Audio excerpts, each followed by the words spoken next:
Hello, can you hear me students? Yes yes, आवाज येतोय. Vedanta?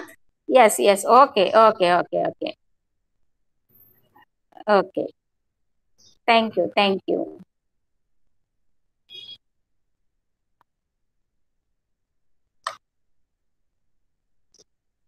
Okay, तो लेट्स गो स्टार्ट टुडे. थोडंसं screen मध्ये काहीतरी चेंज आहे मुलांना, तर तो आता मला म्हणजे काय प्रॉब्लेम आला तर तुम्ही म्हणजे मॅडमला कॉल करून सांगा. हा, मी जर बाहेर पडली मीटिंग मधनं तर. हा, okay, give me response. Okay students? Yes yes yes, very good very good. Okay okay, चलो तर स्टार्ट करायचं आपण.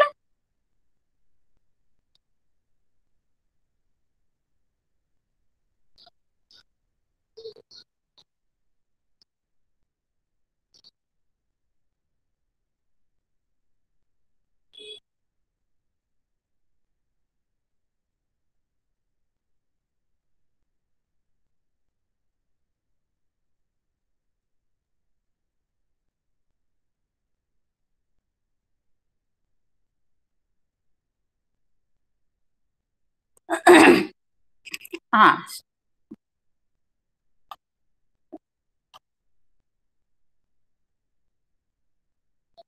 Let's start.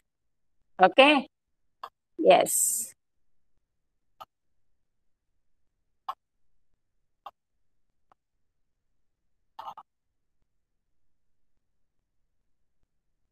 यस, चलो हम स्टार्ट करेंगे अभी.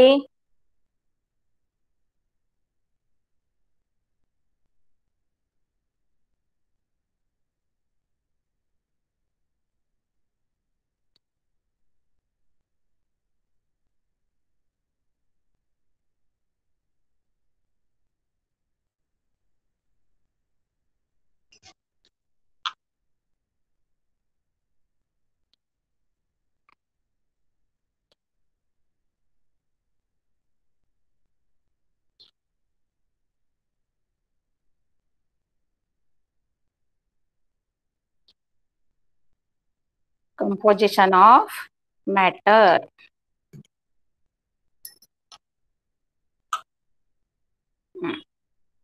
बघा, याच्यावर आपले 2 लेक्चर झालेले आहेत आणि मला असं वाटतं आता तुम्ही बऱ्यापैकी कंपोजिशन म्हणजे मॅटर काय आहे, एलिमेंट काय आहे, कंपाऊंड काय आहे, सगळं तुम्हाला खूप छान असं समजलेलं आहे.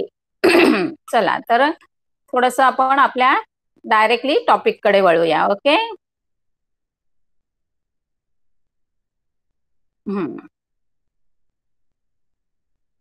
टाइप्स ऑफ मिक्सचर झालेलं आहे आपलं, सोल्युशन झालेलं आहे. तरी पण आता थोडस आपण सस्पेन्शन कडे जाण्यापूर्वी थोडस मी तुम्हाला सोल्युशनचं विचारते. हा, आता बघा, सोल्युशन काय आहे?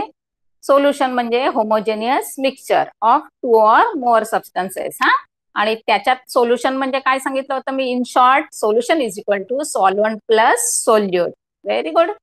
आणि त्याच्यानंतर सॉल्व्हंट कशाला म्हणणार आणि सोल्यूट कशाला म्हणणार? तर जे लार्ज क्वांटिटीमध्ये आहे त्याला आपण काय म्हणतो? सॉल्व्हंट म्हणतो, आणि जे कमी क्वांटिटीमध्ये आहे त्याला आपण सोल्यूट म्हणतो. इथपर्यंत आपलं झालं होतं. आणि फॉर एक्झाम्पल मी तुम्हाला दिलं होतं की शुगर सोल्युशन. म्हणजे एक ग्लास ऑफ वॉटर घेतलं, त्याच्यामध्ये 1 टीस्पून आपण समजा शुगर घातली, तर त्या शुगर सोल्युशन मध्ये water is the solvent and sugar is the solute. इथपर्यंत तुमचं सगळ्यांचं क्लिअर झालं होतं, समजलं? आता ह्या सोल्युशन मध्ये तुम्हाला वेगवेगळे टाइप्स मी सांगितले होते की लिक्विड इन लिक्विड, आणि त्याच्यामध्ये मी तुम्हाला एक्झाम्पल दिलं होतं कॉन्सन्ट्रेट ऍसिड प्लस वॉटर म्हणजेच डायल्यूट ऍसिड. थोडक्यात हे झालं तुमचं liquid in liquid. Then second होतं तुमचं गॅस इन गॅस. त्याच्यासाठी तुम्हाला एक्झाम्पल दिलेलं आहे बघा, एअर. कारण air is a mixture and in mixture air there is a lots of gases, that is NO2 म्हणजेच तुमचं नायट्रोजन, ऑक्सिजन, कार्बन डायऑक्साईड आणि अदर गॅसेस. आता सॉलिड प्लस सॉलिड याच्यामध्ये तुम्हाला अलॉय सांगितलं होतं एक. तर ते अलॉय कोणतं होतं, आपण जे शिकलो तेच आहेत लास्ट, त्याच्याही मागच्या लेक्चरमध्ये जर तुम्ही बघितलं तर आपण ते अलॉय सगळे शिकलो होतो. म्हणजे ते काय आहे, तर दोन मेटल आहेत त्यांना मिक्स केलेलं आहे, म्हणजेच metal plus metal, that is solid in solid. Okay, आणि त्याचे एक्झाम्पल तुम्हाला दिलेले आहेत ब्रास आणि stainless steel. Gas in liquid, आता हा मात्र एक वेगळा, आता सिंपल वे लक्षात काय ठेवायचं बघा. पहिलं आहे तुमचं liquid in liquid, gas in gas, solid in solid. का तर हे तुम्हाला एक्झाम्पल विचारले जातात. हा, एक्झाम मध्ये तुम्हाला एक्झाम्पल द्या असा प्रश्न येत असतो. आणि आता दोन्ही तुम्ही जे शिकणार आहात ते असणार आहे तुमचं गॅस इन लिक्विड. आता गॅस इन लिक्विडचं मी तुम्हाला एक खूप छान एक्झाम्पल दिलं होतं की तुमचं कोल्ड्रिंक आहे, की कोल्ड्रिंक म्हणजे तुमचं एरिएटेड वॉटर, त्याच्यामध्ये CO2 मिक्स केलेला असतो आणि मग ते तुम्ही ओपन केलं की फोर्सनी तो CO2 बाहेर येतो. हे त्याचं एक बेस्ट एक्झाम्पल झालं होतं. आणि दुसरं एक्झाम्पल मी तुम्हाला सांगितलं होतं क्लोरिनेटेड वॉटर. समजलं सगळ्यांना? हा, म्हणजे ह्या सगळ्या हे सगळं आपण लास्ट लेक्चर मध्ये शिकलो होतो. आता त्याच्याशीच रिलेटेड आपल्याला सस्पेन्शन काय आहे ते बघायचंय आणि म्हणून मी तुम्हाला एवढं सगळं सांगितलंय. कळलं? हा, आता what is suspension? In the second bigger in the above activity a heterogeneous mixture of water and sawdust was formed. It is called the mixture of liquid and solid. बघा, हे एक सस्पेन्शन साठी तुम्हाला एक वेगळा टाईप दिलेला आहे आणि तो टाईप आहे तुमचा लिक्विड इन सॉलिड. क्लिअर होतंय सगळ्यांना? मग आता लिक्विड काय आहे, तर तुम्ही घेतलेलं एक वॉटर आहे ते लिक्विड झालं, आणि डस्ट आहे त्याला काय म्हटलेलं आहे, सॉलिड. म्हणजेच water plus dust is equal to तुम्हाला मिळालं the mixture of solid in liquid. Okay, आता एक साधं तुम्ही लक्षात घ्या की डस्ट पार्टिकल आहेत, मम्मीने कधी कचरा काढल्यावर गोळा केलेले जे डस्ट पार्टिकल असतात बघा, तर ते जर तुम्ही पाण्यामध्ये मिक्स केले तर ते शुगर जशी डिझॉल्व्ह होते तसे ते डिझॉल्व्ह होत नाहीत, ते फ्लोट होत राहतात. ते पाणी ऍब्सॉर्ब करतात पण ते पाण्यावर काय करत असतात, असे कुठेतरी असे असे फिरताना तुम्हाला दिसतात. आणि हे सगळे एक्सपेरिमेंट आहेत ना, हे सगळे एक्सपेरिमेंट जर तुम्हाला प्रॅक्टिकली म्हणजे ऍक्टिव्हिटी करायची असेल तर एक मस्तपैकी काचेचा ग्लास घ्यायचा, त्याच्यामध्ये पाणी घ्यायचं आणि त्याच्यामध्ये थोडेसे डस्ट पार्टिकल टाकायचे, एकदम असं खूप छान त्यांना मिक्स करायचं आणि ते मिक्सचर बघायचं. ते तुम्हाला मिक्सचर हेट्रोजिनियस मिक्सचर दिसणार आहे. क्लिअर? कारण डस्ट पार्टिकल आहेत ते पाण्यामध्ये डिझॉल्व्ह होत नाहीत. क्लिअर झालं सगळ्यांना? हा, आता पुढचं बघा. Heterogeneous mixture of liquid and solid is called the suspension. Clear झालं suspension? What is the suspension? Suspension is the particles not dissolved in water or any other liquid, that is called suspension. Okay, आणि त्याच्यासाठी एक example लक्षात ठेवायचं आहे, solid in liquid, that means water in dust particle is in water. Clear झालं सगळ्यांना suspension? पुढे बघा. The diameter of the solid particles is the suspension is larger than 10⁻⁴ meters. दिसतंय सगळ्यांना? जरा एकदा बघा स्क्रीनवर आपल्याला काय सांगितलेलं आहे, the diameter of the solid particles. हा, आतापर्यंत तुम्हाला आम्ही नुसतं असंच सांगत आलो की atom is the smallest particle. तर त्या पार्टिकलची साईज काय असते तेही तुम्हाला सांगितलं बघा. आता इथे जे काही तुम्ही सॉलिड म्हणून यूज करणार आहात त्याचा डायमीटर किती असणार आहे, तर 10⁻⁴ आहे. 10⁴ घेतलं तर त्या 10 वर तुमचे किती झिरो असणार आहेत, 4 असणार आहे. आता हा -4 म्हणजे तुमचा काय असणार आहे, 0.0001 असणार आहे. क्लिअर होतं सगळ्यांना? म्हणजे अतिशय स्मॉल असणार आहे. आता तुम्हाला त्याची साईज त्यांनी सांगितली. का तर हे पार्टिकल्स आहेत ते पुढे जाऊन तुम्हाला फिल्टर करायचे आहेत. मग you can filter or not, ह्या प्रश्नाचं उत्तर तुम्हाला इथे द्यायचं आहे. ओके, हा, आता बघा. The diameter of the solid particle in a suspension is larger than 10⁻⁴ metre. Therefore light cannot transmit through the आपलं लिक्विड किंवा आपलं हे जे दिलेलं आहे ते सोल्युशन. म्हणजेच लक्षात घ्या की आता तुमचा क्वेश्चन काय आहे की तुम्हाला सपोज नुसतं मी प्युअर वॉटर दिलं किंवा टॅप वॉटर दिलं आणि तुम्ही त्या काचेच्या ग्लासमध्ये घेतलं तर त्याच्यातनं तुम्हाला पलीकडचं बघायचं म्हटलं तर लगेच क्लिअर दिसतं सगळं बघा. समजतंय? पण आता मी तुम्हाला असं सोल्युशन दिलेलं आहे की त्याच्यामध्ये मी डस्ट पार्टिकल टाकलेले आहेत आणि त्या डस्ट पार्टिकल मधनं तुम्हाला पुढे बघायचं आहे. म्हणजेच तो ग्लास ऑफ वॉटर आहे ते समोर ठेवायचं आणि त्याच्यातून तुम्ही पलीकडचं बघण्याचा प्रयत्न करायचा आहे. तर तुम्ही ते पाहू शकत नाही. म्हणजेच काय झालं? That mixture is opaque. त्याला एक शब्द आहे की त्याच्यातनं लाईट रेज पास होऊ शकत नाही आणि त्यामुळे तुम्हाला समोरची वस्तू दिसत नाही. That is called opaque mixture. Clear झालं सगळ्यांना? Moreover these solid particles and ordinary filter paper as a residue, and therefore the liquid and the solid component of the suspension get separated by filtration. आलं बघा filtration. म्हणजेच आता जर हे particle आहे जे कम्प्लिटली डिझॉल्व्ह होत नाहीत, याचा अर्थ ते कुठेतरी मिक्स होत आहेत, फ्लोट होत आहेत आणि त्यांची साईज तुम्हाला किती दिलेली आहे? 10⁻⁴. आणि सपोज तुम्ही त्याला फिल्टर करायचा प्रयत्न केला तर फिल्टर करण्याची प्रोसेस काय असते ते पण सांगते तुम्हाला. की फिल्ट्रेशन मध्ये काय करायचं असतं? एक आपला केमिस्ट्री लॅबमध्ये एक फनेल असतो बघा काचेचा, त्याच्यामध्ये त्याला कोनिकल फ्लास्क म्हणतात. त्याच्यात काय करायचं आहे? तुम्हाला फनेल ठेवायचं आहे, त्याच्यावरती आपला फिल्टर पेपर ठेवायचा आहे फोल्ड करून आणि जे आपलं सॉलिड प्लस वॉटरवालं लिक्विड आहे ते काय करायचं आहे? त्याच्यामधनं फिल्टर करण्याचा प्रयत्न करायचा आहे. तर फिल्टर करताना तुम्हाला असं जाणवेल की तुमचे जे डस्ट पार्टिकल आहेत ते फिल्टर पेपरला वर राहतात आणि पाणी आहे जे ते काय होणार आहे? फिल्टर होऊन जाणार आहे. समजलं? याचा अर्थ काय होत आहे की हे जे सस्पेन्शन लिक्विड आहे ते आपण काय करू शकतो? फिल्टर करू शकतो bye filtration method. Okay, clear झालं सगळ्यांना? की हे आपले पहिलं कॅरेक्टरिस्टिक काय की दीज आर दे, म्हणजे तुमचं लक्षात घ्या, पहिलं आपण शिकतोय काय? Suspension solution. आता सस्पेन्शन सोल्युशनचं बेस्ट एक्झाम्पल मी तुम्हाला सांगितलं, liquid in solid. That means dust particle in water.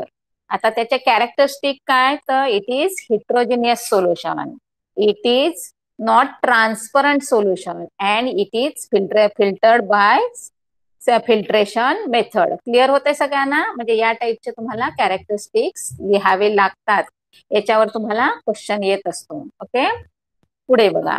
The mixture of water and milk in the third beaker in the above activity is translucent. बघा हा, आता थोडस त्या सस्पेन्शन मधनं बाहेर या आणि आता हा कोलाइड आहे, तर हे कोलाइड पण तुमचं काय असणार आहे? सोल्युशन असणार आहे. आणि मी तुम्हाला हेट्रोजिनियस आणि होमोजिनियस मिक्सचर शिकवताना एक क्वेश्चन विचारला होता बघा की मिल्क कोणत्या कॅटेगरीत येतं? इट इज होमोजिनियस या हेट्रोजिनियस? आणि तुम्ही सगळ्यांनी मला काय सांगितलं होतं? It is homogeneous mixture. आणि मी सांगितलं होतं तुम्हाला की मिल्क इज हेट्रोजिनियस मिक्सचर. तर आता ते हेट्रोजिनियस का म्हणायचं ते आज तुम्हाला कळणार आहे. क्लिअर झालं सगळ्यांना? आता फक्त जरासं ऐका. कोलाइड काय आहे? The mixture of water and milk in the third beaker in the above activity is translucent. म्हणजेच थोडक्यात सांगायचं आहे, जसं तुम्ही डस्ट पार्टिकल पाण्यामध्ये टाकल्यावर तुम्हाला असं एक काहीतरी मिक्सचर असं दिसलं, जे पार्टिकल तुम्हाला पाण्यामध्ये दिसत होते, जाणवत होते. पण जर तुम्ही पाण्यामध्ये दूध ओतलं तर तुम्हाला त्याचे पार्टिकल दिसणार आहेत का? नाही. तुमचं उत्तर काय असणार आहे? नाही. समजतंय? मग आता जर ते पाण्यामध्ये कम्प्लिटली डिझॉल्व्ह होत आहे तर आपल्याला आपल्या म्हणण्याप्रमाणे ते होमोजिनियस मिक्सचर असलं पाहिजे. समजतंय? कारण त्याची फेज एकच झाली आणि ज्याची सेम फेज असते किंवा सिंगल फेज असतं त्याला आपण होमोजिनियस मिक्सचर म्हणतो. पण तुम्हाला माहितीये की मिल्क मध्ये काय काय आहे? पहिलं गोष्ट म्हणजे फॅट्स आहेत, दुसरं म्हणजे प्रोटीन आहे, तिसरं म्हणजे तुमचं त्याच्यामध्ये वॉटर आहे, अजून थोडेसे कॅल्शियम, असे बरेच काय आहेत, असे इन्ग्रेडियंट आहेत त्याच्यामध्ये. मग आता ते सगळे तुमचे आहेत ते यांची साईज जी आहे ती अतिशय स्मॉल साईज आहे. म्हणजे एक तर ते तुम्हाला पार्टिकल्सची साईज लहान असल्यामुळे तुम्हाला ते दिसत नाही आणि ते तुम्हाला फील होत नाही, म्हणून तुम्ही त्याला होमोजिनियस म्हणता. पण त्याच्यामधले जे फॅट्स वगैरे असतात ते पाण्यामध्ये कधीही डिझॉल्व्ह होत नाहीत, हे लक्षात घ्या. कारण ते पार्टिकल्स लहान आहेत त्यामुळे ते फ्लोट होत आहेत, पण आपल्या नेकेड आईजला ते आपण पाहू शकत नाही, म्हणून ते काय म्हणतो आपण होमोजिनियस मिक्सचर. पण ते मात्र सेपरेट असतात. का? तर त्यांची साईज जी आहे ती त्यांची अतिशय स्मॉल आहे. मग ती साईज त्यांची किती आहे ते एकदा बघा. काय सांगितलंय तुम्हाला की it means that Wien light is, बघा जरा ऐकून घ्या, the mixture of water and milk in the third beaker in the above activity is translucent. That means when light is incident on the surface of this mixture, it is partly transmitted. Clear झालं सगळ्यांना? कारण दुधाचं जर पाण्यामध्ये टाकलं तर तुम्हाला जे काही लिक्विड दिसणार आहे ते एकदम ट्रान्सपरंट नाही दिसणार आहे आणि एकदम असं डस्ट सारखं पण नाही दिसणार आहे. समजतंय? मग ते कसं असणार आहे? तर ते मिक्सचर आहे ते पार्टली ट्रान्समिटेड असणार आहे आणि पार्टली स्कॅटर्ड. स्कॅटर्ड म्हणजे काय? असं पसरलेलं, म्हणजे असं थोडंसं मिल्की मिल्की आपण म्हणतो की नाही, दुधी, त्या टाईपने. This is because the tiny particles of milk phase in this heterogeneous mixture is disappeared evenly in water phase. बघा कसं झालं, ते दिसत नाही पण ते हिट्रोजिनियस मिक्सचर आहे. बघितलं?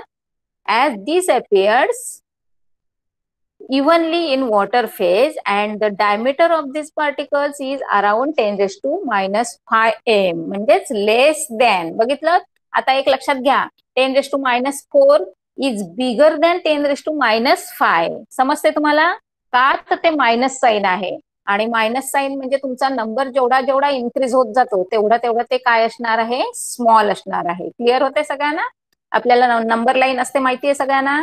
नंबर लाईनच्या लेफ्ट साईडला आपले निगेटिव्ह असतात सगळे आणि ते मायनस, मग जसा जसा नंबर इन्क्रीज होत जाईल तसं ते त्यांची व्हॅल्यू आहे ती कमी कमी होत जाते. Therefore the particles is around 10 raised to minus 5 meter. That means it is the smallest particle than the dust particle.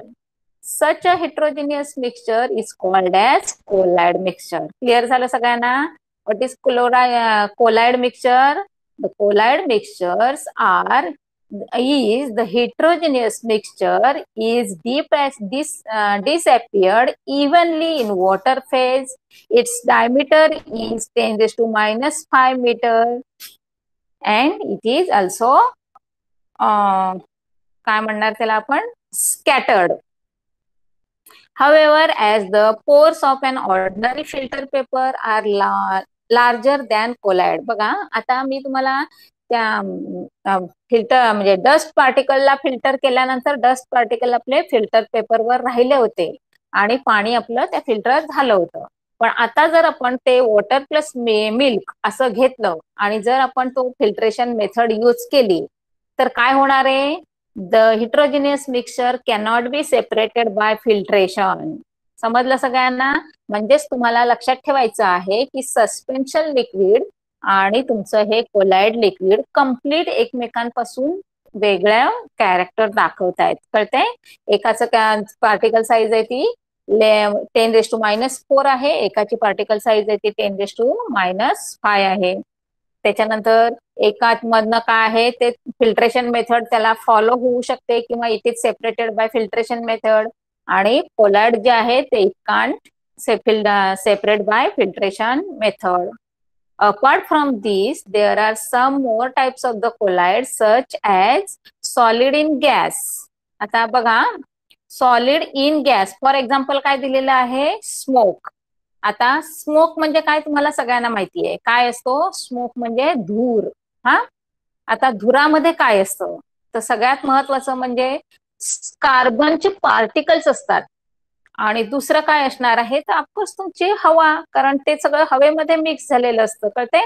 म्हणजे आता ते कार्बन पार्टिकल्स आहेत ते जर सॉलिड म्हटलं तर तुमचं ते एअरमध्ये मिक्स झालं म्हणजेच काय झालं? सॉलिड इन गॅस झालं. समजतंय? लक्षात ठेवा की हे या कोलाइड टाईपचं एक्झाम्पल तुम्हाला द्यायचं असेल तर तुमचं एक्झाम्पल काय असणार आहे?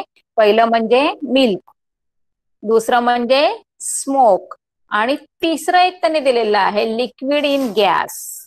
आता लिक्विड इन गॅस म्हणजे काय आहे? फॉग किंवा थोडक्यात सांगायचंय क्लाउड. आता क्लाउड तर तुम्हाला सगळ्यांना माहिती आहे. फॉग काय असतो? तर सकाळी जे दव पडतं म्हणजे धुकं पडतं की नाही त्याच्यामध्ये मॉइश्चर असतं बघा, म्हणजेच थोडक्यात काय आहे, त्याच्यामध्ये पाणी असतं, लिक्विड असतं. आणि ऑफकोर्स ते कशामध्ये असतं, तर हवेमध्ये मिक्स झालेलं असतं. त्यामुळे लिक्विड इन गॅसचं ते एक एक्झाम्पल आहे. आता क्लाउडचं तुम्हाला माहिती आहे कसे बनतात ते, त्यामुळे तेही एक्झाम्पल लक्षात ठेवायचे आहे. हे तुम्हाला लक्षात ठेवताना एक्झाम्पल कसे लक्षात ठेवायचे ते बघा, कारण एक्सप्लेन विथ एक्झाम्पल असा तुम्हाला क्वेश्चन येत असतो. Let us understand compound. आता कंपाऊंड काय, तर त्याच्यामध्ये पण तुम्हाला दोन टाईप दिलेले आहेत बघा. While studying matter we have seen that element is a type of matter having the simplest composition. On inspection of the composition of the types compound and mixture, it is learned that they are formed from two or more units. आता हे तर तुम्हाला नेहमी म्हणजे अगदी खूप छान समजलेलं आहे की कंपाऊंड कसं होतं, it reacted by chemically and the compound is form. ही तुमची एक डेफिनेशन आहे. मग आता त्या डेफिनेशन प्रमाणे बघायला गेलात तर कंपाऊंडचे तुम्हाला दोन प्रकार सांगितले होते की सेम टाईपचे ऍटम कंबाईन झाले तरी कंपाऊंड होतं, आणि वेगवेगळ्या टाईपचे कंपाऊंड ऍटम एकत्र झाले, केमिकली रिॲक्ट झाले तरी तुमचा मिळणारा पदार्थ आहे त्याला आपण काय म्हणणार आहोत, कंपाऊंड म्हणणार आहोत. आता इथे तुम्हाला सांगितले ते compound to or more unit एकत्र येऊन झालेले आहेत. कळतंय?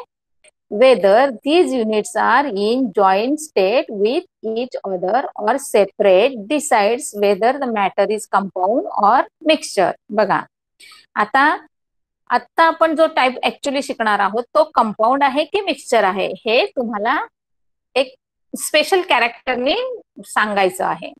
आता त्याच्यासाठी काय केलेलं आहे बघा त्यांनी, सगळ्यात महत्वाचं म्हणजे त्यांनी काय केलंय, एक असं इव्हॅपोरेटिंग डिश घेतलेली आहे.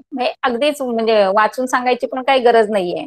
काय सांगितलेलं आहे, take two evaporating dish, take 7 gram of iron filling in the first dish and 4 gram of sulphur in the second dish. म्हणजेच काय केलं त्यांनी, दोन वेगवेगळ्या डिश घेतलेल्या आहेत. त्या डिश मध्ये एकामध्ये त्यांनी हे आयर्न फिलिंग म्हणजे थोडक्यात लोखंडाचा क्रश घेतलेला आहे, आणि दुसऱ्यामध्ये काय घेतलेलं आहे, सल्फर घेतलेला आहे. आणि दोघांना काय करायचं आहे, एकत्र करायचं आहे. समजते?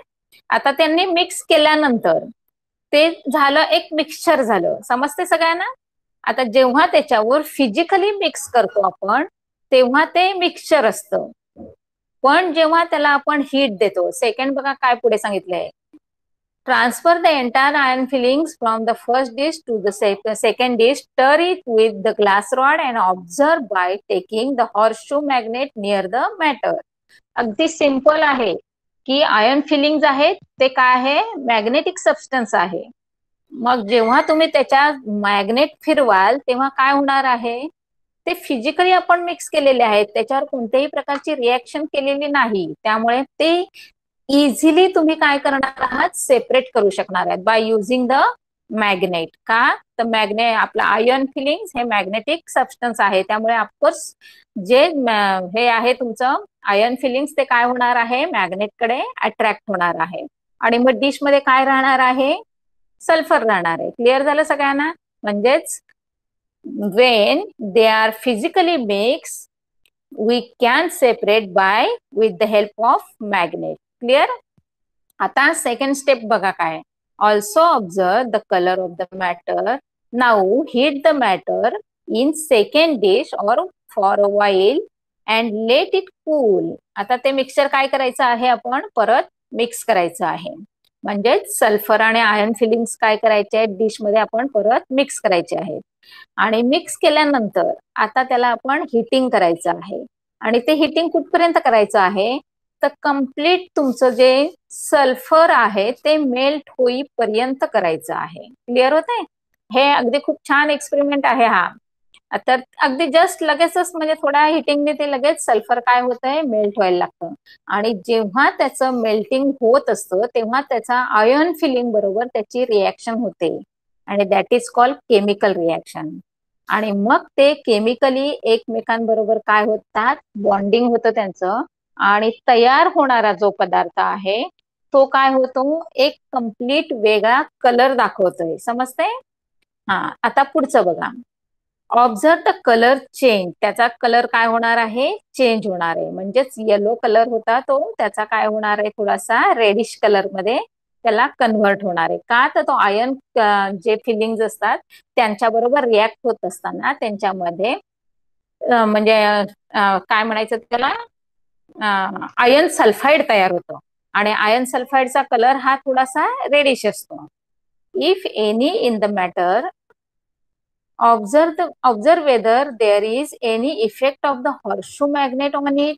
बघा, आता जर तुम्ही ते मिक्सचर जे आहे त्या मिक्सचरवर जर तुम्ही मॅग्नेट फिरवलात तर तुम्हाला काय मिळणार आहे, तुम्हाला ते आयन फिलिंग्स आहेत ते अट्रॅक्ट होताना दिसत नाहीत. समजतंय का?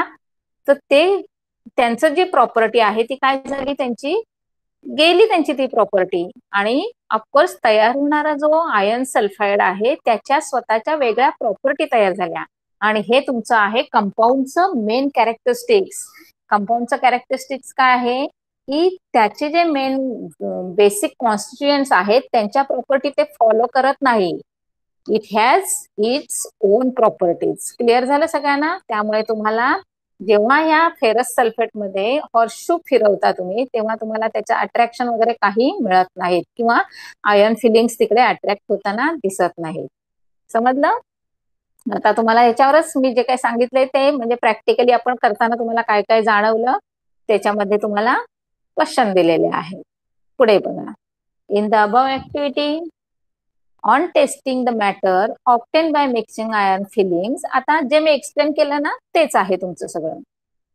Iron fillings and sulfur with horseshoe magnet, it was found that the resulting matter was the mixture of iron and sulfur and passes properties of both the components. Some particles were yellow, there were of sulfur, and some particles were black. They were iron particles. The property of iron particles to get attracted towards magnet was unchanged. In the other words, the components ions and sulfur were in free state in the matter.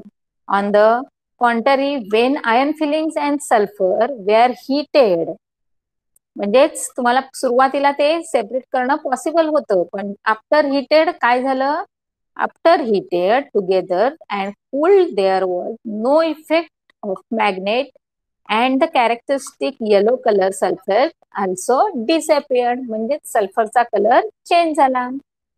From this we understand that the matter formed in the above activity is different from the original component.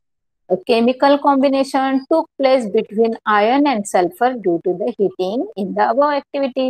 The atom of iron and sulfur became joined by chemical bond to form the molecules of the new compound that is called iron sulfide. Clear झालं सगळ्यांना? तुम्हाला answer कसं लिहायचं आहे तेही समजलं. Molecular formula and valency. आता लक्षात घ्या हा आपला लास्ट टॉपिक आहे. काय आहे की आतापर्यंत मी तुम्हाला सांगितलं की ऍटम म्हटला किंवा एलिमेंट म्हटला किंवा कंपाऊंड म्हटलं की त्याला आपण काय करतो, एक एक सिम्बॉल दिलेले असतात. आता केमिकली जेव्हा रिॲक्ट होऊन येतात तेव्हा वॉटर आणि हायड्रोजनचं कॉम्बिनेशन म्हणजे तुमचा वॉटर मोलेक्युल झाला. मग आता त्या वॉटर मोलेक्युल मध्ये जे जे कंपोनंट आले त्यांचं आपण काय केलेले आहेत, सिम्बॉल लिहिलेले आहेत आणि ज्या प्रपोर्शन मध्ये आलेले आहेत त्याप्रमाणे त्यांना आपण नंबर दिलेले आहेत. समजलं? मग आता हा फॉर्म्युला कसा फॉर्म केला जातो त्यासाठी पण काही टेक्निक आहेत, त्यासाठी पण काही रूल्स दिलेले आहेत. मग आता ते रूल्स तुम्ही आज समजावून घ्यायचे आहेत आणि मग तुम्हाला मोलेक्युलर फॉर्म्युला तयार करण्यासाठी व्हॅलन्सी माहिती असणं किती गरजेचं आहे हे समजतं. आतापर्यंत तुम्हाला आता व्हॅलन्सी कशी फाइंड आउट करायची हे समजलं. व्हॅलन्सी म्हणजे काय, तर आउटर ऑर्बिटमध्ये जेवढे नंबर्स तुमचे आउटर ऑर्बिट जी काही ऑक्टेट लाईन आहे ती कंप्लीट करण्यासाठी रिक्वायर्ड जे इलेक्ट्रॉन्स असतात तो नंबर म्हणजे तुमचा व्हॅलन्सी नंबर असतो. आता तो व्हॅलन्सी नंबर तुम्हाला कसा फॉर्म्युलामध्ये कन्वर्ट करता येतो ते बघा. There is the definite proportion of the constituent elements in the compound. आता हे तर मी तुम्हाला सांगितलेलं आहे की कंपाऊंड तयार व्हायचं असेल तर आपला जर मिक्स कसंही घेतलं आणि मिक्स केलं तर तो कंपाऊंड नाही फॉर्म होऊ शकत.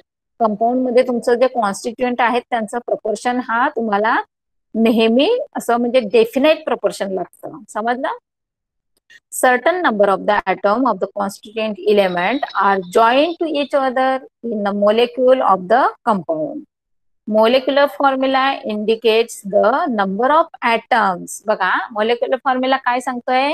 It indicates the number of atoms of each of the constituent elements present in one molecule of the compound. म्हणजेच आता सपोज मी O2 म्हटलं तर O is the symbol of oxygen, but O2 is the molecule of oxygen. समजलं? O2 means काय?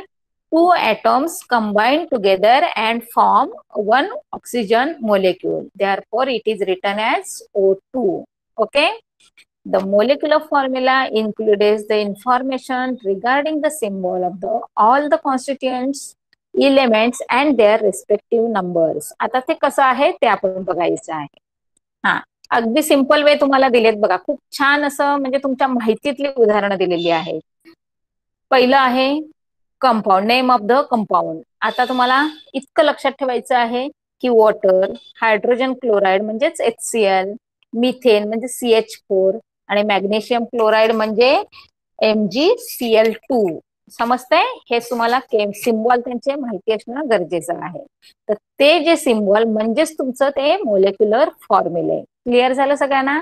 मग आता name of the compound दिलं, molecular formula दिला. आता कॉन्स्टिट्युएंट्स म्हणजेच वॉटर मोलेक्यूल फॉर्म होतो तेव्हा कोण कोण एकत्र आलं, कोणते एलिमेंटचे ऍटम्स एकत्र आले, कंबाईन झाले आणि तो वॉटर मोलेक्यूल फॉर्म झाला. मग पहिलं तुम्हाला एक्झाम्पल दिलेलं आहे त्यांनी की काय आहे? हायड्रोजन आणि ऑक्सिजन यांचं कॉम्बिनेशन म्हणजेच काय आहे? तुमचं एक वॉटर मोलेक्यूल. मग आता लिहिताना मोलेक्युलर फॉर्म्युला कसा लिहिलाय बघा, H2O. समजताय? हा, मग आता लक्षात घ्यायचं आहे की इथे तुम्हाला ऑक्सिजनची, लक्षात घ्या, नीट ऐका हा, लिसन केअरफुली. ऑक्सिजनची व्हॅलन्सी 2 आहे हे तुम्हाला सगळ्यांना माहिती आहे. समजतंय? आणि हायड्रोजनची व्हॅलन्सी 1 आहे. क्लिअर झालं सगळ्यांना? मग आता तुम्हाला लास्ट तुमचा जो कॉलम दिलेला आहे बघा, number of atoms of the constituents of the elements. म्हणजेच हायड्रोजनचे किती तुम्हाला एलिमेंट्स मिळालेले आहेत? तिथे 2 आणि ऑक्सिजनचा किती आहे? 1. तर ह्याचं कारण का असणार आहे? तर ऑक्सिजनची व्हॅलन्सी 2 आहे, त्यामुळे त्याच्याकडे म्हणजे थोडक्यात सांगायचंय त्याच्याकडे 2 इलेक्ट्रॉन्सची गरज आहे. मग 2 इलेक्ट्रॉन्सची गरज पूर्ण करण्यासाठी तो काय करणार आहे? 2 वेगवेगळ्या हायड्रोजन बरोबर रिएक्शन करणार आहे. म्हणजे थोडक्यात समजून घ्या की तुमच्या लेफ्ट हँड आणि राईट हँड मध्ये तुम्हाला सपोज हे दिलेलं आहे. एकच मिनिट हा मुलांना.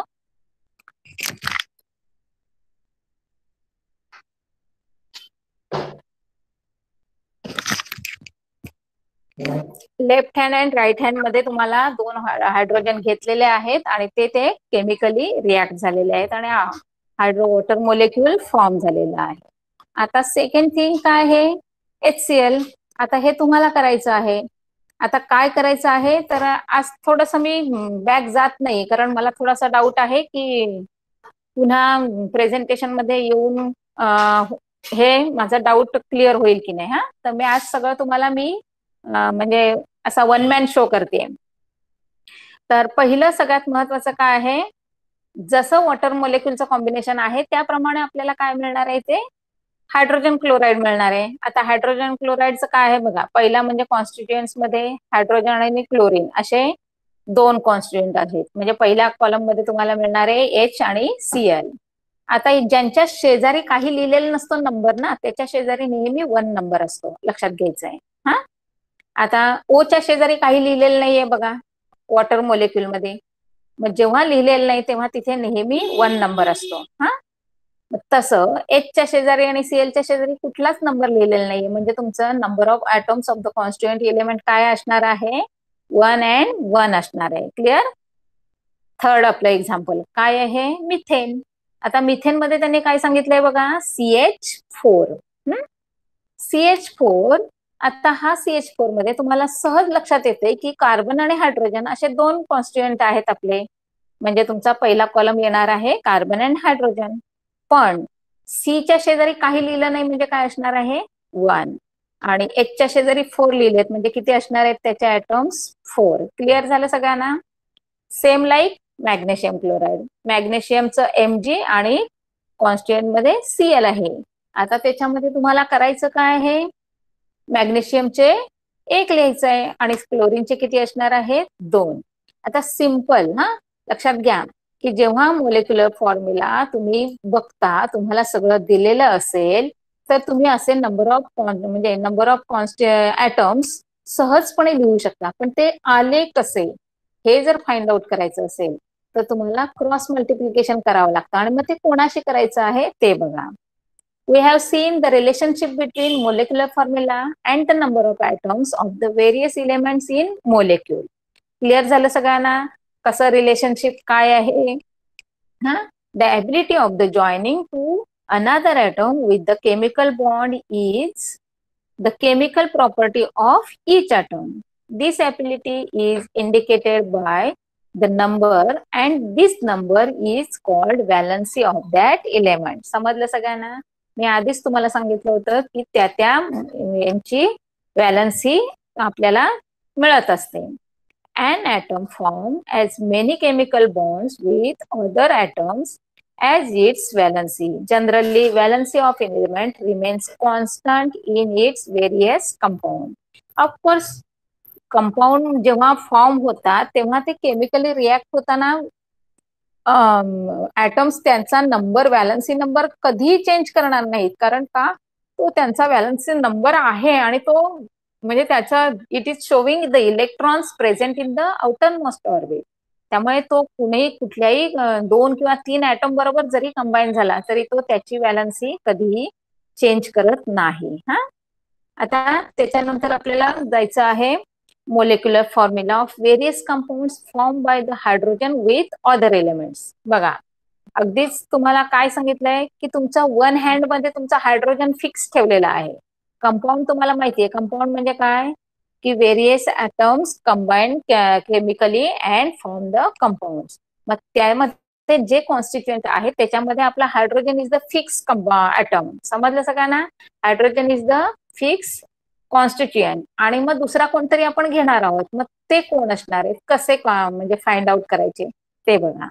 आता त्याच्यासाठी तुम्हाला एक चार्ट दिलेला आहे. खूप म्हणजे छान असा सिंपल चार्ट आहे. त्याच्यामध्ये काय सांगितलंय बघा, molecular formula of the compound म्हणजे थोडक्यात काय आहे हे सगळे तुम्हाला कंपाऊंडची नावं दिलेली आहेत.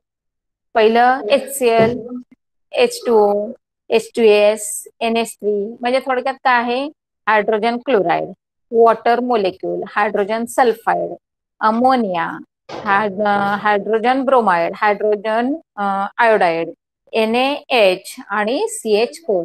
प्रत्येकामध्ये काय आहे तुमच्या हायड्रोजन आहे आणि दुसरा एक वेगळ्या मोलेक्युल किंवा वेगळ्या ऍटम बरोबर तो कंबाईन झालेला आहे. समजलं? आता ते काय आहेत बघा. आता तुम्हाला पहिलं कॉन्स्टिट्युएंट ऑफ द एलिमेंट एकदम इझी आहे. लेफ्ट हँड साइडला सगळे H पहिल्यांदा लिहून घ्यायचे. आता जो X आहे त्या X मध्ये तुमचा H ला कोणता दुसरा ऍटम जॉईन झालाय तो लिहायचा आहे तुम्हाला. त्यामुळे याच्यामध्ये HCl मध्ये तुम्ही काय HCl मध्ये काय लिहिलंय Cl लिहिलंय. O मध्ये काय लिहिलंय त्यांनी H2O मध्ये काय लिहिलंय O. H2S मध्ये काय लिहिणार ते S. NH3 मध्ये काय लिहिणार N. HBr मध्ये काय लिहिणार Br. HI मध्ये काय लिहिणार I. NaH मध्ये काय लिहिणार Na आणि CH4 मध्ये काय लिहिणार C. क्लिअर झालं सगळ्यांना? म्हणजे लेफ्ट हँड साइडला जर तुम्ही सगळे H लिहिले तर त्याचं राईट हँड साइडला Xच्या कॉलम मध्ये तुम्हाला वेगळा कुठला ऍटम आहे तो तुम्हाला लिहायचा आहे. Valency of H. आता आपल्याला सगळ्यांना माहिती आहे हायड्रोजनची व्हॅलन्सी किती आहे 1. ती लिहून टाकली सगळी आपण.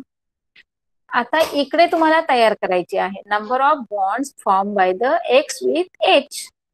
आता इथे तुम्हाला बघायचं आहे जेव्हा HCl लिहिलाय बघा तेव्हा त्या H आणि Cl यांच्यामध्ये कुठलेही नंबर टाकलेले नाहीत. म्हणजे हायड्रोजनची पण व्हॅलन्सी 1 झाली.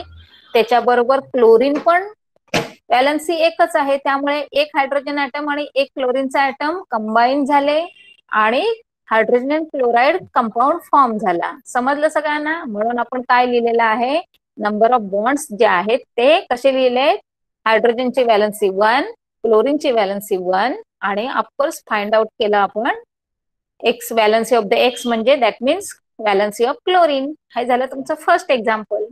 सेकंड एक्झाम्पल बघा, H2O. आता याच्यामध्ये H ची व्हॅलन्सी 1 असते, हे आपल्याला माहिती आहे.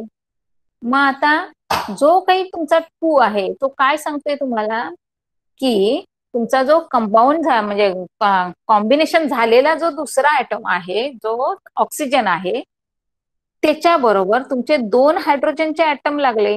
ऑफकोर्स म्हणून त्या ऑक्सिजनची व्हॅलन्सी किती असणार आहे, 2 असणार आहे. का तर त्याला जेवढी रिक्वायरमेंट होती ते तेवढे त्याने ऍटम घेतले, म्हणजेच तो नंबर काय आहे, त्याचा व्हॅलन्सी नंबर आहे. समजलं सगळ्यांना? जेवढे त्याने ऍटम्स म्हणजे केमिकली कंबाईन झाले तेवढी त्याची व्हॅलन्सी आहे. समजलं सगळ्यांना?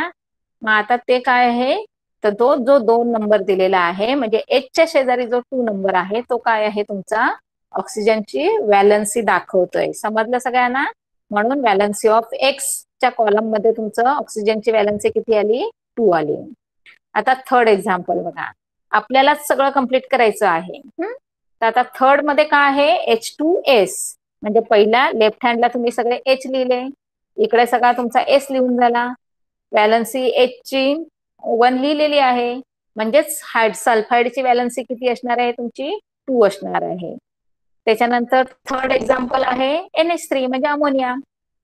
ऑफकोर्स Hच्या शेजारी किती लिहिलेलं आहे, 3, म्हणजेच या नायट्रोजन बरोबर 3 हायड्रोजनचे ऍटम कंबाईन झाले. That means nitrogen has valency number 3. Clear झालं सगळ्यांना? HBr काहीही लिहिलेलं नाही, कुठलाही नंबर लिहिलेला नाही, म्हणजेच Br ची व्हॅलन्सी पण किती असणार आहे, 1 असणार आहे. HI त्याच्यामध्ये पण कुठलाही नंबर नाही, म्हणजेच I ची व्हॅलन्सी किती असणार आहे, 1 आहे. NaH याच्यामध्ये पण कुठलाही नंबर नाहीये, म्हणजेच Na ची व्हॅलन्सी पण 1 आहे. आता लास्ट CH4 बघा.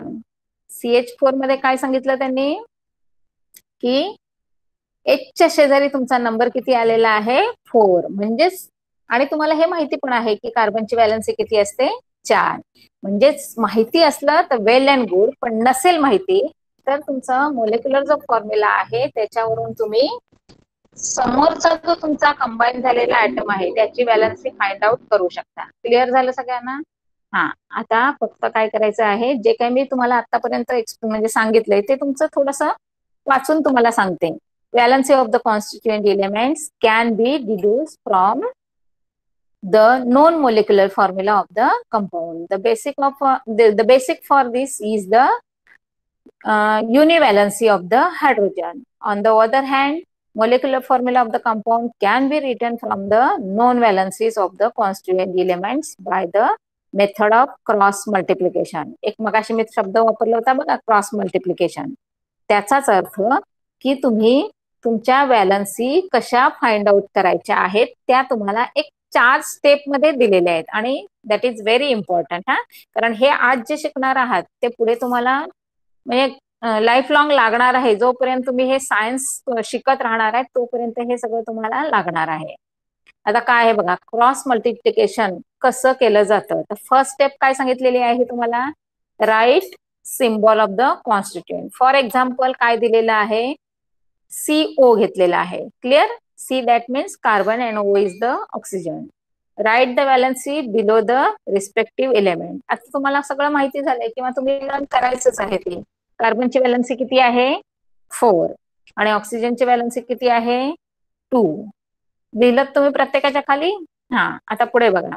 The cross multiply to obtain the number of atoms in the constituent elements in the molecule of the compound. काय केलं, कार्बनचा जो म्हणजे नंबर आहे तो आपण ऑक्सिजनला दिला, आणि ऑक्सिजनचा नंबर कोणाला दिला, कार्बनला दिला. एरो दाखवतायत बघा. म्हणजे थोडक्यात काय झालं, क्रॉस मल्टिप्लिकेशन करताना नंबर एक्सचेंज झाले. क्लिअर झालं सगळ्यांना? म्हणजेच आता काय केलं तुम्ही लिहिताना फॉर्म्युला कसा येईल बघा, 4th स्टेप मध्ये कसा आला, the formula of the compound obtain by cross multiplication C2O4. Arrow काय दाखवते तुम्हाला? C चा नंबर 2 दाखवत आहे आणि O चा नंबर 4 दाखवतोय. ऍक्च्युली तुम्हाला माहिती आहे की कार्बनची व्हॅलन्सी 4 आहे, ऑक्सिजनची व्हॅलन्सी 2 आहे. पण ज्यावेळी आपण मोलेक्युलर फॉर्म्युला तयार करतो, फाइंड आउट करतो, तेव्हा तुम्हाला त्या व्हॅलन्सीज एकमेकांबरोबर क्रॉस मल्टिप्लिकेशन करून तुम्हाला मोलेक्युलर फॉर्म्युला तयार करायचा आहे. आता ह्या CO2 साठी अजून एक स्टेप त्यांनी वाढवलेली आहे. काय केलेली आहे की 2 आणि 4 हे एका टेबलमध्ये येणारे नंबर आहेत बघा. 2 2 जा 4. म्हणजेच याला आपण मिनिमाइज करू शकतो. सपोज तुमचा CH4 मी आता घेतला असता तर C च्या जागेवर तुमचा 1 आला असता, कारण हायड्रोजनची व्हॅलन्सी तुमची 1 आहे आणि C ची व्हॅलन्सी तुमची 4 आहे. म्हणजे C चा आणि O च्या जागेवर जर तुम्ही H ठेवला असता तर तुमचा नंबर कसा आला असता? C1 आणि H4 आला असता. मग त्याला तुम्ही काय डिवाइड करू शकत नाही किंवा त्याला मिनिमाइज करू शकत नाही. समजते? पण 2 आणि 4 ह्या CO2 मध्ये तुमचे जे नंबर आलेले आहेत त्याला तुम्ही मिनिमाइज करू शकता. म्हणजे 2 1 जा 2 आणि 2 2 जा 4. म्हणजे C च्या जागेवर काय आला? 1 आला आणि 2 च्या जागेवर काय, O च्या जागेवर काय आला? 4 च्या इथे तुमचा 2 आला आणि म्हणून तुमचा मोलेक्युलर फॉर्म्युला काय झाला? CO2. क्लिअर झालं सगळ्यांना? CO2. कारण C2O4 लिहिलं तर तुमचं रॉंग येणार आहे, कारण तो तुमचा एक्सेप्ट केला जात नाही. कळतंय?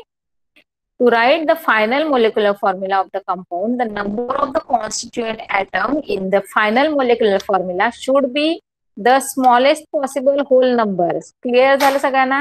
जेवढं तुम्हाला स्मॉल मिनिमाइज करता येईल तेवढं तुम्ही मिनिमाइज करायचं आहे, पण होल नंबर. हाफ वगैरे काही काढायचं नाही किंवा फ्रॅक्शन मध्ये आन्सर काढायचं नाही. Clear? For getting this, divide the formula obtain in step 4 bye suitable number. Suitable म्हणजे जर डायरेक्टली त्याला डिवाइड होत असेल तरच करायचंय, इनडायरेक्टली किंवा हाफ मध्ये करायचं नाही. Formula obtain bye cross multiplication C2O4, that means CO2, and therefore our formula is CO2, that is called carbon dioxide. Clear झालं सगळ्यांना? पुढे बघा. Pairs of elements and their valencies are given in the following table. Use them logically to deduce the molecular formula of the compounds formed from the pairs and write them in the last column.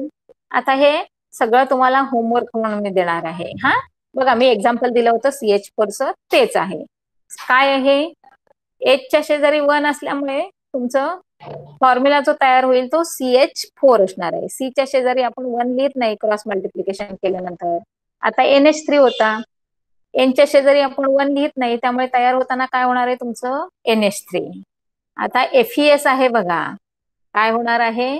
मी बोलताना FeS बोलते. आता F2 आणि S2 असं लिहिणार. तुम्ही cross multiplication केलं तर दोघांचेही नंबर सेम सेम असणार आहे आणि 2 आणि 2 तुमचं डिव्हिजिबल आहे, त्यामुळे तुम्ही काय करणार आहात? त्याला डिवाइड करणार आहेत. म्हणजे 2 1 जा 2 आणि 2 1 जा 2. म्हणजे तुमचा येणारा आन्सर कसं असणार आहे? 1 1 असणार आहे आणि आपण 1 कधीच लिहित नाही, त्यामुळे आपला आन्सर काय असणार आहे? FeS. क्लिअर? आणि लास्ट वाला आहे तो तुमचा COच आहे, जो आता मी एक्सप्लेन केला. आता जे तुम्ही काय शिकलात त्याच्यावरून तुम्हाला हा एवढा मोठा क्वेश्चन दिलेला आहे आणि हा तुमच्यासाठीचा होमवर्क आहे. ओके, मला असं वाटतं आपलं इथे लेसन आता संपतोय. तर आता थोडस एक आपल्याकडे 10 मिनिटं आहेत, तर आपण रीडिंग घेऊया.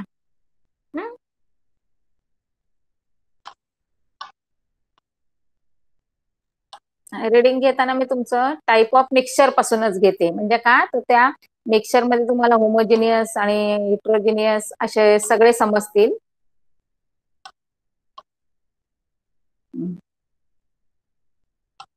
हा, आता कोण कोण आहेत वाचायचं आहे सगळ्यांनी. हा,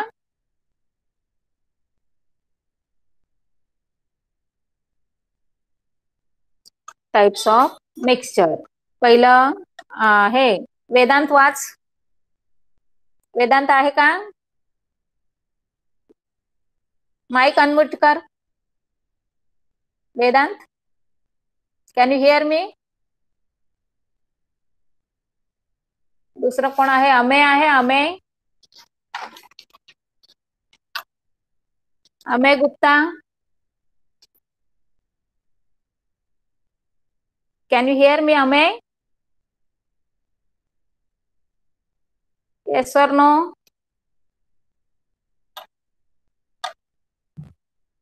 अजून कोण आहे? आयुष आहे का? आयुष? Yes ma'am. हॅलो. कोणाला हॅलो. वाचण्यात इंटरेस्ट आहे? कादंबरी हॅलो. वाचणार का? कादंबरी? हॅलो मॅडम, आवाज येतोय? नाही वाचत.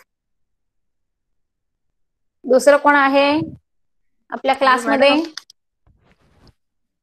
Hello. Can you hear me student? बर, थोडस मी या प्रेझेंटेशन मधनच बाहेर येते.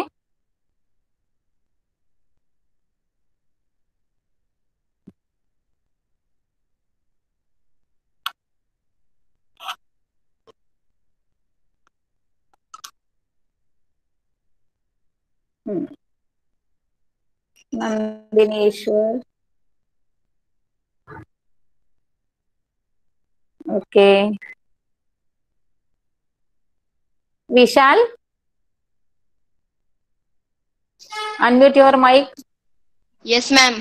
विशाल. Yes, ma'am.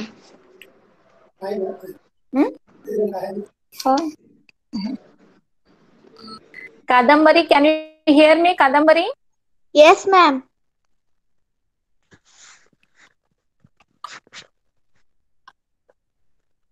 Yes. Yes, I can hear. Yes. Then read.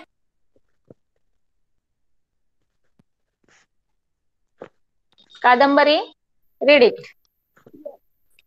Yes. Types of mixture.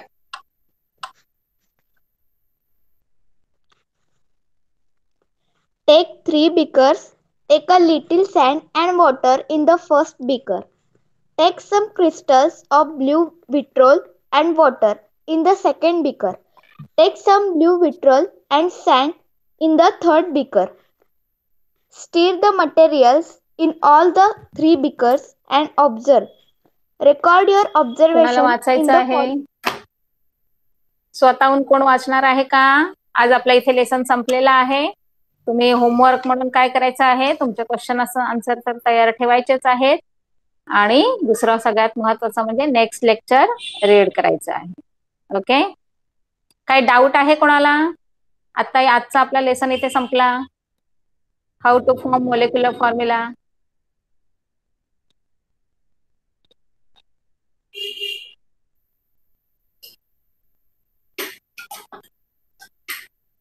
No doubt. Very good. वाचण्यात कोणाला इंटरेस्ट आहे का? कोणी वाचणार आहे? No interest. ठीक आहे, मग चला आपलं इथे आज लेसन संपलेला आहे. तुम्ही होमवर्क करायचा आहे आणि आता गेलात मीटिंग मधनं तरी चालणार आहे. ओके, ठीक आहे.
Bye bye.